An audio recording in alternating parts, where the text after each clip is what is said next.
Friends, how are you? I hope that आप सब बहुत अच्छे होंगे घर पे। और मुझे लगता है कि आप सबने मुझे इन दिनों काफ़ी मिस किया कि सर आपने बोला था इंग्लिश पढ़ाएंगे और मैं आपको इंग्लिश पढ़ाने नहीं आ पाया। तो मैं उसके लिए बहुत बहुत आपसे माफ़ी चाहता हूँ क्योंकि मेरी हेल्थ ठीक नहीं थी, इसलिए मैं आपको इंग्लिश नहीं पढ़ा पा रहा था। बट अब मैं काफ़ी अच्छा महसूस कर रहा हूँ और जैसा कि मैंने आपको बोला था कि मैं इंग्लिश के कई सारे टॉपिक्स आपके पास लेकर के आऊँगा, तो यहाँ पे मैं आज एक और इम्पॉर्टेंट टॉपिक अपनी क्लास का लेकर के आया हूँ जिसको हम कहते हैं टेंसेस। ये जो टॉपिक है बेटा, ये आपके छोटी क्लासेस से लेके और बड़ी क्लासेस तक ये सभी जगह काम आता है।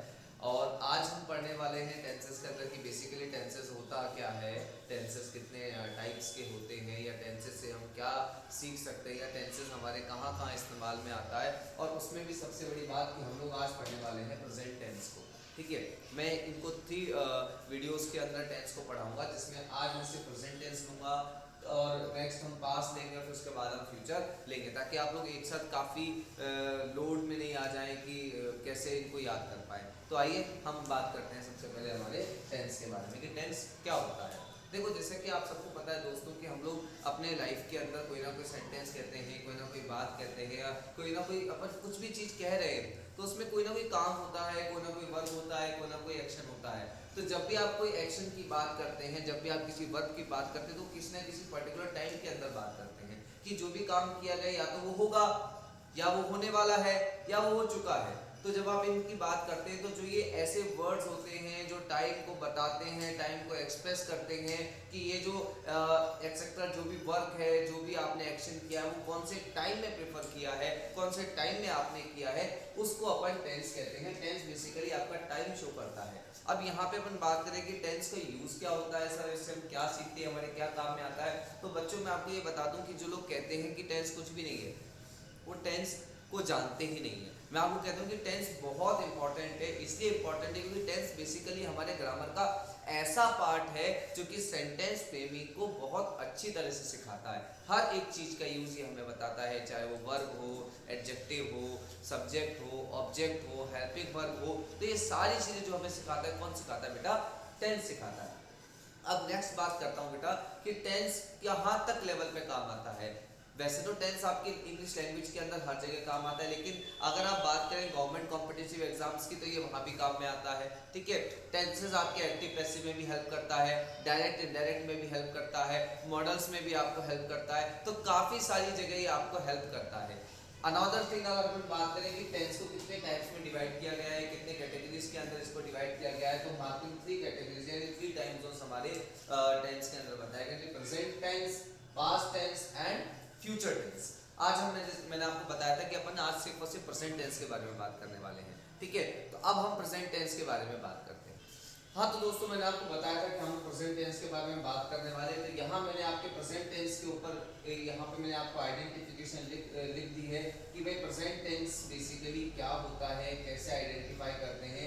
सबसे पहले अपन बात करते हैं बेटा, प्रेजेंट टेंस को जो है 4 कैटेगरीज के अंदर डिवाइड किया गया। मैंने आपको अभी बता देता हूँ यहाँ से कि कौन कौन सी कैटेगरीज में प्रेजेंट टेंस को डिवाइड किया गया है। सबसे पहले तो आपका आता है सिंपल फ्यूचर टेंस, ये आपको पता है। तो sir simple present tense, simple present tense. Second आपका प्रेजेंट कॉन्टिन्यूअस टेंस।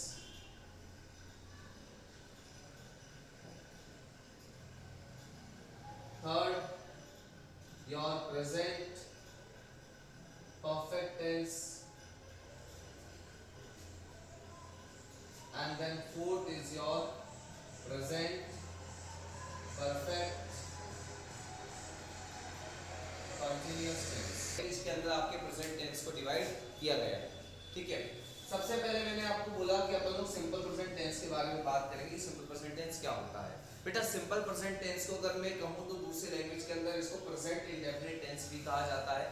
मैंने आपको ये बताया था लास्ट वीडियो के अंदर कि जो हमारे टेंसेस होते हैं या जो सेंटेंस होते हैं उनके स्ट्रक्चर्स होते हैं और या उनकी आइडेंटिफिकेशन होती है। किसी भी टेंस को पहचानने की जो आइडेंटिफिकेशन बहुत ज़रूरी होती है। जब तक आप उसकी आइडेंटिफिकेशन नहीं देखेंगे तब तक आप उसके सेंटेंस के टेंस को नहीं समझ पाएंगे। तो यहाँ सिंपल प्रेजेंट टेंस की आइडेंटिफिकेशन मैंने यहाँ लिख रखी है, आप जरा देख सकते हैं कि सिंपल प्रेजेंट टेंस में कौन कौन से सेंटेंस आते हैं। सबसे पहले तो आता है सिंपल स्टेटमेंट्स। सिंपल स्टेटमेंट्स बिल्कुल साधारण वाक्य, जैसे सपोज करो कि आप अपना नाम बता रहे हैं, इट्स अ सिंपल स्टेटमेंट। अगर आप प्रेजेंट टाइम की कोई भी इवेंट के बारे में बता रहे हैं, कोई भी एक्शन के बारे में बता रहे हैं, तो वो आपका सिंपल स्टेटमेंट होता है। साथ ही साथ हैबिचुअल एक्शंस अगर आप अपने वर्तमान समय के प्रेजेंट टाइम की किसी भी आदत के बारे में बात कर रहे हैं तो वो आपका हैबिचुअल एक्शंस आता है। और यूनिवर्सल ट्रूथ और फैक्ट्स, इसका मतलब कि अगर आप कोई ऐसी चीज के बारे में बात करें जो कि सार्वभौमिक है, जो यूनिवर्सल है, जिसको कोई चेंज नहीं कर सकता, जैसे कि बहुत पुराना एग्जांपल है, आप सबको पता है, the sun rises in the east. अब ये एक ऐसा एग्जांपल है, आप देख सकते हैं कि सूरज हमेशा ईस्ट से उगता है। अब उसको कोई चेंज नहीं कर सकता कि वो वेस्ट से आ जाएगा, तो एक यूनिवर्सल फैक्ट है, एक यूनिवर्सल ट्रूथ है, तो वो हमेशा किस में आता है, आपका सिंपल प्रेजेंट टेंस में आता है। नेक्स्ट मैं आपको बताने वाला हूं कि ये जो सिंपल प्रेजेंट टेंस है, सिंपल प्रेजेंट टेंस के अंदर सेंटेंस बनता कैसे है, इसका स्ट्रक्चर क्या है, ठीक है। तो यहाँ आपके सामने बेटा बोर्ड पे मैंने सिंपल प्रेजेंट टेंस का पैटर्न लिखा हुआ है। मैंने आपको बताया कि हम लोग यहाँ पे सेंटेंसेस के टेंसेस को पहचानने की, उनको बनाने की बात करते हैं। कोई भी सेंटेंस होता है वो आपके टेंसेस के अंदर 4 कैटेगरीज के अंदर है, यानी 4 काइंड्स के सेंटेंस आप पढ़ते हैं। Affirmative, negative, interrogative and interrogative negative पढ़ते हैं। यहाँ सबसे पहले अफर्मेटिव सेंटेंस यानी सकारात्मक वाक्य यानी साधारण वाक्य की बात की गई है। सबसे पहले सेंटेंस में आपके सब्जेक्ट आता है, मेन वर्ब की फर्स्ट फॉर्म है, एस और एस और ऑब्जेक्ट है। जैसे कि अपन एक एग्जांपल ले लेते हैं, कोई भी आप ले लीजिए, Ram goes to market daily. अब यहाँ पे एक सेंटेंस में आप जरा देखिए कि राम रोज बाजार जाता है। राम अपना यहाँ पे क्या है बेटा, सब्जेक्ट है। यहाँ पे दो आप देख रहे हैं, मेन वर्ब की फर्स्ट फॉर्म है जिसके साथ एस और एस का यूज किया गया है, जो कि इसी के द्वारा डिनोट करता है कि ये हमारे सिंपल प्रेजेंट टेंस का सेंटेंस है। ये पहली आइडेंटिफिकेशन होगी। टू मार्केट आपका यहाँ पे ऑब्जेक्ट है, और अगर मैं डेली की बात करूँ तो ये यहाँ पे एज अ एडवर्ब हेल्प कर रहा है, एज अ एडवर्ब एक्ट कर रहा है। मैंने आपको टेंस को आइडेंटिफिकेशन करने के 2 तरीके बताए थे, या तो आप सेंटेंस के मैनर से पहचानिए या फिर उसके एडवर्ब से पहचानिए। इससे पहले जो मैंने आपको आइडेंटिफिकेशन लिखी थी वो सेंटेंस के मैनर थे, जिसके अंदर simple statement, universal truth, habitual actions आते हैं। तो यूनिवर्सल ट्रूथ, हैबिचुअल एक्शंस और आपका सिंपल स्टेटमेंट। अब ये एक सिंपल स्टेटमेंट के अंदर है कि राम रोज बाजार जाता है, तो ये उसका मैनर हो गया, उसको पहचानने का तरीका हो गया। दूसरा इसका एडवर्ब, ये जो डेली है ये हैबिट को शो कर रहा है। कि किसको शो कर रहा है बेटा, हैबिट को। तो यह हैबिचुअल एक्शन भी आ रहा है, इसीलिए आपका ये कौन सा टेंस है, सिंपल प्रेजेंट टेंस है, क्योंकि उसने वो काम आज भी किया था, वो कल भी कर रहा था और आने वाले टाइम में भी करेगा, रोज बाजार जाता है, तो एक हैबिट के अंदर उसकी आ चुका है, ठीक है। तो ये अपना सिंपल प्रेजेंट टेंस है। अब यहाँ पे बच्चों के सामने कंफ्यूजन ये क्रिएट होती है कि सर मेन वर्ब की फर्स्ट फॉर्म के साथ एस और एस कब तो यूज करना है और कब नहीं करना है। तो इसको जानने का सिंपल सा तरीका है कि ये जो एस और एस का यूज होता है मेन वर्ब के साथ, it is used according to the subject, subject के अकॉर्डिंग इसको यूज करते हैं। अब मैं सब्जेक्ट की अगर बात करूं तो हमारे पास सब्जेक्ट जो होते हैं, जैसे कि राम है, तो ये कौन सा सब्जेक्ट है बेटा, ये सिंगुलर सब्जेक्ट है। कौन सा सब्जेक्ट है, सिंगुलर सब्जेक्ट है। सब्जेक्ट 2 प्रकार के होते हैं, 2 टाइप्स के होते हैं, सिंगुलर सब्जेक्ट और प्लूरल सब्जेक्ट। सिंगुलर सब्जेक्ट में कौन कौन से आते हैं, जैसे कि आगे ही, शी, इट, या फिर किसी भी सिंगल पर्सन का अगर मैं नाम की बात करूं तो वो आपके कौन से सब्जेक्ट में आते हैं बेटा, सिंगुलर सब्जेक्ट के अंदर आते हैं। दूसरा आता है बेटा प्लूरल सब्जेक्ट। अब ये प्लूरल सब्जेक्ट कौन से होते हैं आपको पता होगा, बट मैं फिर भी आपकी नॉलेज के लिए बता देता हूं। यहाँ पे आई, वी, यू और दे। अब यहाँ पे कुछ बच्चों के मन में एक क्वेश्चन जरूर आ रहा होगा कि सर ये आई प्लूरल सब्जेक्ट में क्यों आया है। मैं आपको पहले बता दूं कि ये जो आई हमारा है ये वैसे तो सिंगुलर सब्जेक्ट के अंदर कंसीडर किया जाता है कई जगह, लेकिन ये एक्सेप्शन है। एक्सेप्शन क्यों है, क्योंकि जैसे कि सिंपल प्रेजेंट टेंस में ये यहाँ पर प्लूरल सब्जेक्ट में आ रहा है, ऐसे ही ये आपके अदर टेंसेस के अंदर सिंगुलर सब्जेक्ट में भी आता है, तो आप इसको एक्सेप्शन ही मानिएगा। और यहाँ पर ये आपका जो है सिंपल प्रेजेंट टेंस के अंदर प्लूरल सब्जेक्ट है। अभी आपने देखा अफर्मेटिव सेंटेंस के बारे में पढ़ा। अब हम बात करते हैं नेगेटिव की। मैं सब्जेक्ट और ऑब्जेक्ट को यहाँ से हटाने वाला हूँ क्योंकि उसका प्लेस आपको पता है। मैं यहाँ डायरेक्टली आपको हेल्पिंग वर्ब के बाद में बताने वाला हूँ कि नेगेटिव सेंटेंस जब आप फ्रेम करते हैं सिंपल प्रेजेंट टेंस में तो कैसे करते हैं। सब्जेक्ट के बाद बेटा यहाँ पे यूज होता है हेल्पिंग वर्ब डू और डज, क्योंकि अगर मैं बात करूँ 10th की या 12th की तो जैसा कि आपको पता है उसके अंदर क्वेश्चन आते हैं फिल इन द ब्लैंक्स वाले, गैप फिलिंग वाले। डू डज, उसके बाद मेन वर्ब की फर्स्ट फॉर्म आती है, यहाँ पे एस और एस नहीं आता है। और आपके नेगेटिव में जो डू डज है इसके बाद लगता है नॉट और फिर आपका मेन वर्ब का फर्स्ट फॉर्म आता है। ये बात जरूर ध्यान रखना। मैंने सिर्फ आपको ये बताने के लिए उसको लिखा था कि मेन वर्ब से पहले नॉट आएगा और हेल्पिंग वर्ब के बाद में आपका नॉट यूज में आता है। इसके लिए एग्जांपल ले लेते हैं। कोई भी like Sohan and Mohan do not go to school every day.